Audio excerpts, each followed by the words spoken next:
জুলাই আন্দোলনে হত্যাকাণ্ডে সহায়তা সহ ৫ অভিযোগে আনিসুল হক ও সালমান এফ রহমানের বিরুদ্ধে অভিযোগ গঠনের আদেশ দিয়েছে ট্রাইব্যুনাল।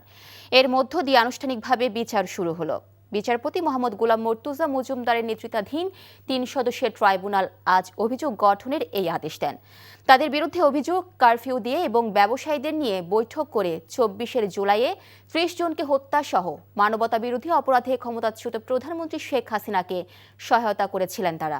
আগামী ১০ ফেব্রুয়ারি এই মামলার সূচনা বক্তব্য উপস্থাপন ও সাক্ষ্য গ্রহণের দিন ধার্য করা হয়েছে। আজ ট্রাইব্যুনালে অভিযোগ গঠনের আদেশের সময় আসামিরা নিজেদের নির্দোষ দাবি করে আদালতের কাছে ন্যায় বিচার চান। তবে প্রসিকিউশনের দাবি অভিযোগ গঠনের অকাট্য প্রমাণ রয়েছে। চার্জ গঠন করেছেন।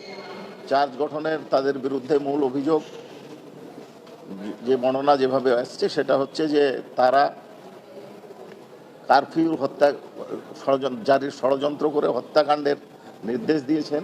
ফোনালাপ কথোপকথন আমাদের ট্রাইব্যুনালে উপস্থাপিত হয়েছে এবং এক্সপার্ট রিপোর্টও আছে। এছাড়াও 22 জুলাই, 28 জুলাই, 4 আগস্ট এবং 5 আগস্ট মোট 30 জনকে হত্যার সাথে তাদের সংশ্লিষ্টতার অভিযোগে চার্জ গঠন করা হয়েছে।